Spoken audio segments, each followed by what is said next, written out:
नमस्कार दोस्तों, आज हम बीएससी सेकेंड ईयर के प्लांट फिजियोलॉजी एंड मेटाबॉलिज्म के इम्पोर्टेंट क्वेश्चन के बारे में डिस्कशन करेंगे, जो कि अपने बीएससी सेकेंड ईयर में अभी हाल ही में जो रिसेंट में एग्जाम होगा 2022 में, उसमें पूछे जाने की संभावना है। तो अभी देखते हैं मेन क्वेश्चन।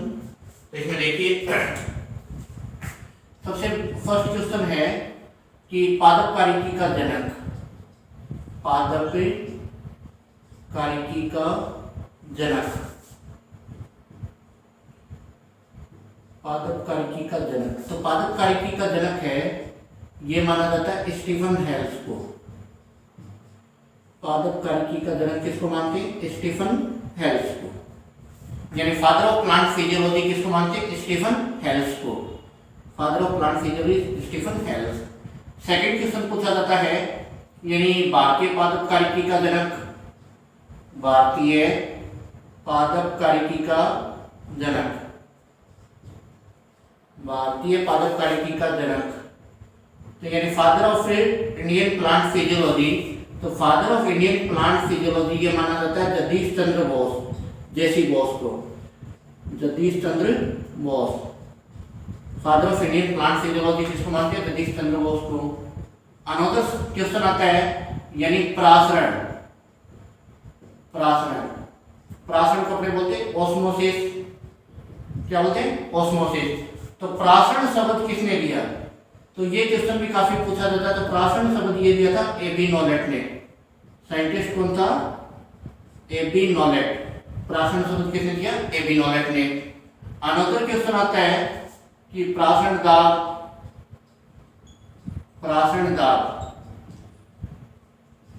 यानी ऑस्मोटिक प्रेशर शब्द। तो ऑस्मोटिक प्रेशर शब्द ये अपना दिया था फेफर ने। साइंटिस्ट कौन सा था? फेफर। तो इसमें क्वेश्चन आता है कि प्रासरण क्या होता है? तो प्रासरण अपने आप पता है अर्ध पारगम्य झिल्ली से होकर जल के अणुओं का जो विसरण होता है उसी को अपने क्या बोलते हैं? प्रासरण। और प्रासरण दाब किसको बोलते हैं? यानी जो प्रासरण सांद्रता होती है, प्रासरण सांद्रता के कारण जो दाब उत्पन्न होता है उसी को अपने प्रासरण दाब बोलते हैं। फिर ये जो क्या बोलते हैं, प्रासरण दाब का मापन है, प्रासरण दाब का मापन, प्रासरण दाब का मापन। क्वेश्चन आता है प्रासरण दाब का मापन, यानी इसका मापन किससे करते हैं? तो मापन ऑस्मोमीटर से करते हैं। ऑस्मोमीटर। प्रासरण दाब का मापन किससे करते हैं? ऑस्मोमीटर से। अनदर क्वेश्चन आता है इसमें कि यानी ऑस्मोटिक प्रेशर का मेजरमेंट तो किससे करेंगे? ऑस्मोमीटर से। फिर एक आता है मूल दाब का मापन, मूल दाब यानी रूट प्रेशर, मूल दाब का मापन। तो मूल दाब का मापन अपने करते हैं किससे? मैनोमीटर से। मैनोमीटर। मूल दाब का मापन किससे करते हैं? मैनोमीटर से। और मूल दाब वर्ड किसने दिया था? स्टीफन हेल्स ने दिया था। और एक अनदर क्वेश्चन आता है वर्दी का मापन, यानी जो ग्रोथ होती है वर्दी, पादप वर्दी, पादप वर्दी का मापन किससे करते हैं? ग्रोथ का मेजरमेंट किससे करते हैं? तो ग्रोथ का मेजरमेंट है ये करते हैं ऑब्जेनोमीटर से। किससे करते हैं? ऑब्जेनोमीटर, ऑब्जेनोमीटर। ये भी इंपॉर्टेंट क्वेश्चन है कि पादप वर्दी का मापन किससे करते हैं? ऑब्जेनोमीटर से। यानी अनदर क्वेश्चन आता है कि जो अपना रेस्पिरेटरी क्यूटेंट होता है, श्वसन गुणांक, तो श्वसन गुणांक का मेजरमेंट किससे करते हैं? श्वसन गुणांक का मापन यानी रेस्पिरेटरी क्यूटेंट, आरक्यू। तो आरक्यू का मेजरमेंट है ये अपने करते हैं रेस्पायरोमीटर से। किससे करते हैं? रेस्पायरोमीटर। आरक्यू का मेजरमेंट किससे करेंगे? रेस्पायरोमीटर से। अगला क्वेश्चन आता है, यानी जल विभव, जल विभव शब्द। तो जल विभव अपने को पता है, जल विभव को अपने क्या बोलते हैं? Water potential. क्या बोलते हैं? Water potential. तो जल विभव का जो मापन है, नहीं, जल विभव जो शब्द है ये दिया था स्लेटियर और टेलर ने। किसने दिया था? स्लेटियर व टेलर। स्लेटियर व टेलर ने दिया था। और जल विभव को अपना दर्शाते किससे? साई डब्ल्यू से। जल विभव को किससे दर्शाते हैं? साई डब्ल्यू से। और आपके मन में डाउट रहता है कि जल विभव किसको बोलते हैं? तो दो अलग अलग विलियन के जल की मुक्त ऊर्जा के अंतर को क्या बोलते हैं? जल विभव। दो अलग अलग मीडियम के जल की मुक्त ऊर्जा के अंतर को अपने क्या बोलेंगे, जल विभव। और जल विभव को किससे दर्शाते हैं, साई डब्ल्यू से। और इसका जो समीकरण होता है वो सीधा सा है, साई डब्ल्यू बराबर Sai S plus psi P. तो साई डब्ल्यू तो वाटर पोटेंशियल हो गया, साई एस का मतलब सोल्यूट पोटेंशियल, और साई पी यानी प्रेशर से रिलेटेड होता है। साई डब्ल्यू बराबर Sai S plus psi P, ये फॉर्मूला होता है किसका, जल विभव का। तो ये इंपॉर्टेंट क्वेश्चन है कि father of plant physiology Stephen Hales को बोलते हैं। Another question, father of Indian plant physiology J C Bose. प्राशन शब्द का मापन एबी नॉलेट। प्राशन दाब यानी ऑस्मोटिक प्रेशर फेफर ने दिया। प्राशन दाब का मापन ऑस्मोमीटर से। मूल दाब का मापन मैनोमीटर। मूल दाब होता क्या है, यानी जड़ों पर उत्पन्न दाब, और ये किसने दिया, स्टीफन हेल्स ने। पादवर्दी का मापन ऑक्सीजनोमीटर। रेस्पिरेटरी ट्यूटेंट रेस्पिरोमीटर से। जबकि वाटर पोटेंशियल साई डब्ल्यू बराबर Sai S plus psi P. फिर इसके बाद अनदर इंपॉर्टेंट क्वेश्चन देखते हैं। और बेटा ये जितने भी अपने करवा रहे हैं ये एग्जाम में हर बार पूछे जाते हैं, तो इनको अच्छे से देख लीजिए आप, क्योंकि संभावना हर बार बनती है कि एग्जाम में पूछे जाने की। लास्ट 10 या 15 ईयर से ये क्वेश्चन पूछे जाते हैं। तो फिर देखिए अगला जो क्वेश्चन है कि ग्लाइकोलाइसिस।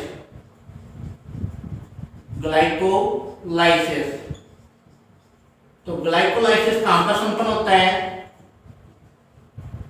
तो ग्लाइकोलाइसिस की क्रिया कहां पर संपन्न होगी, कोशिका द्रव्य में यानी साइटोप्लाज्म में।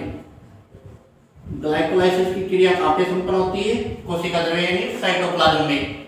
फिर अगला क्वेश्चन आता है कि क्रेब्स चक्र की क्रिया कहां पे संपन्न होती है, क्रेब्स चक्र। तो क्रेब्स चक्र कहां पे संपन्न होता है, अपने को पता है कि माइटोकॉन्ड्रिया की मैट्रिक्स में। कहां पे कंप्लीट होता है, माइटोकॉन्ड्रिया की मैट्रिक्स में।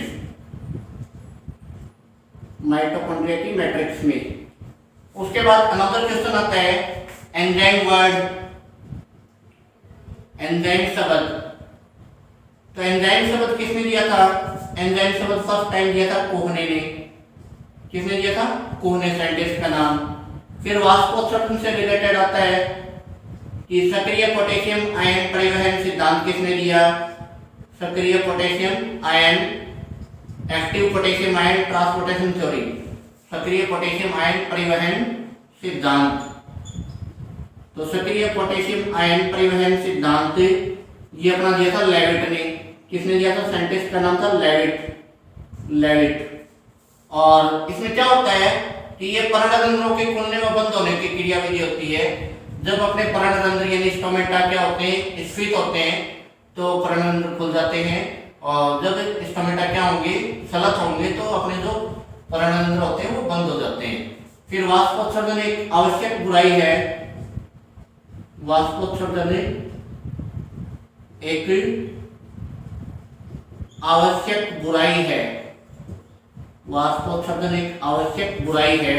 तो ये कथन किसने दिया, स्टीवार्ड ने। किसने दिया था, साइंटिस्ट स्टीवार्ड।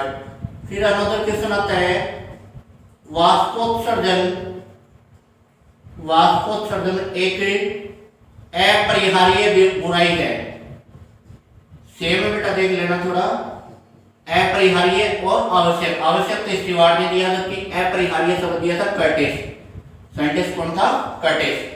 यानी आवश्यक बुराई तो स्टीवार्ड ने बताया, जबकि अपरिहार्य बुराई किसने बताया, कर्टिस ने। फिर अगला क्वेश्चन आता है कि वातरंध्र कहां पे पाए जाते हैं, तो वातरंध्र पाए जाते हैं तने हुए फलों पर, तने हुए फलों पर।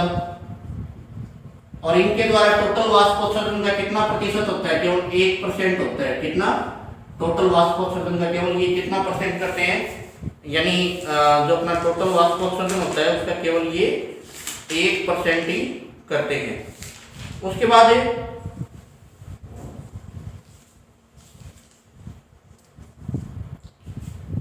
अगला क्वेश्चन आता है स्कोटो एक्टिव पर्णरंध्र। तो स्कोटो एक्टिव कौन से होते हैं, जो रात्रि में खुलते हैं। यानी ऐसे स्टोमेटा जो रात्रि में खुलते हैं और किस में पाए जाते हैं, ये मांसल पादपों में पाए जाते हैं। किस में पाए जाते हैं, मांसल पादपों में। सुकुलेंट प्लांट होते हैं ना, उनके मांसल पादपों के अंदर ये पाए जाते हैं। और उसके बाद एक अनदर क्वेश्चन आता है कि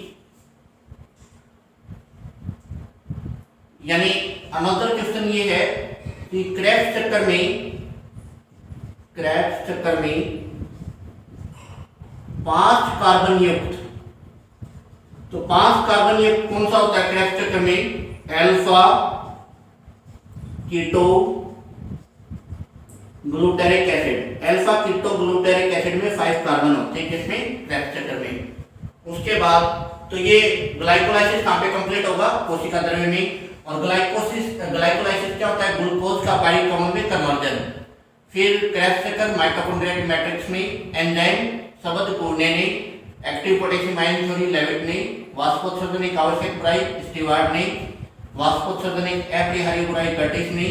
वातमंदर कहां पे पाए जाते हैं, तने और फलों पर। टोटल वाष्पोत्सर्जन का 1% करते हैं ये। स्कोटो एक्टिव स्टोमेटा रात्रि में खुलते हैं, मांसल पादपों में पाए जाते हैं। क्रेब्स चक्कर में 5 कार्बन युक्त पदार्थ होता है, alpha keto glutaric acid.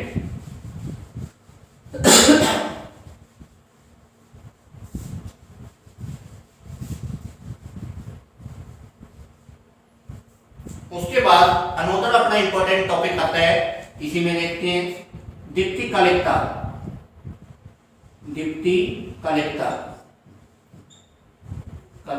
Photoperiodism.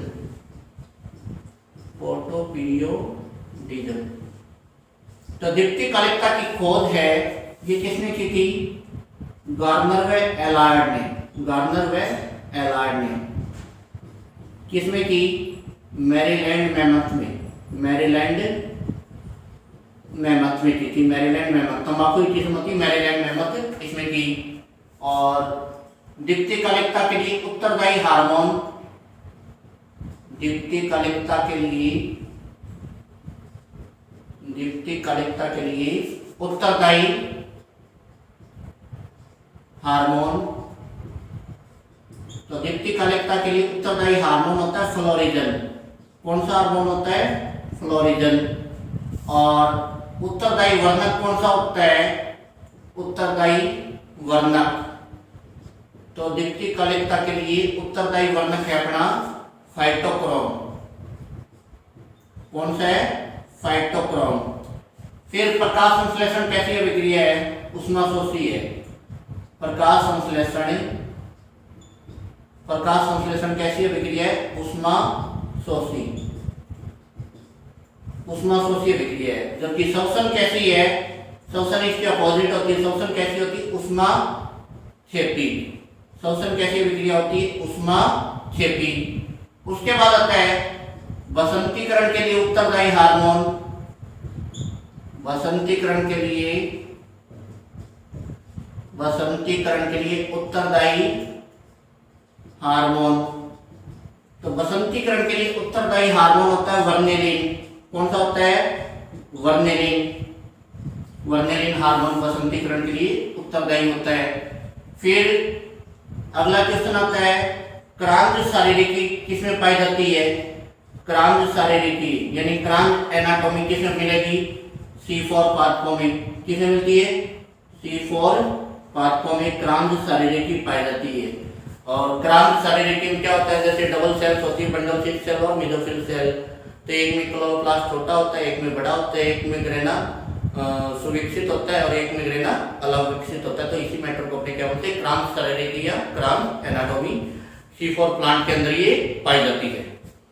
उसके बाद C4 चक्कर में बनने वाला प्रथम स्थायी पदार्थ, C4 चक्कर में बनने वाला प्रथम स्थायी पदार्थ।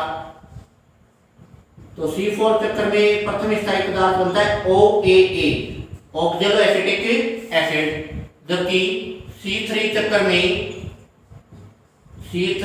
में बनने वाला फर्स्ट स्टेबल प्रोडक्ट, प्रथम स्थायी पदार्थ कौन सा होता है, C3 चक्कर में बनने वाला प्रथम स्थायी पदार्थ। तो C3 चक्कर में बनने वाला प्रथम स्थायी पदार्थ होता है PGA, phosphoglyceric acid, phosphoglyceric acid ये C3 चक्र में बनता है।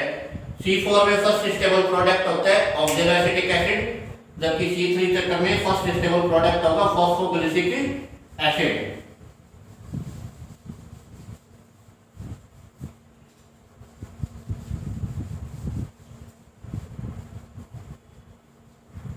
फिर देखते हैं यानी एंजाइम किसके बने होते हैं।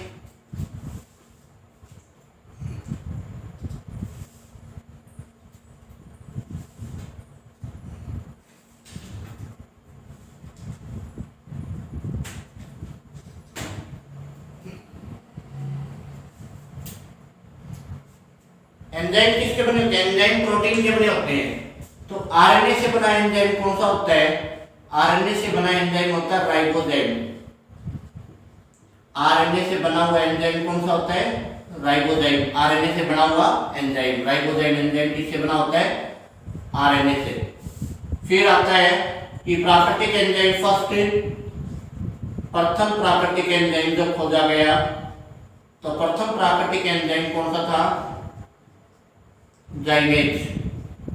प्रथम प्राकृतिक एंजाइम कौन सा, जाइमेज।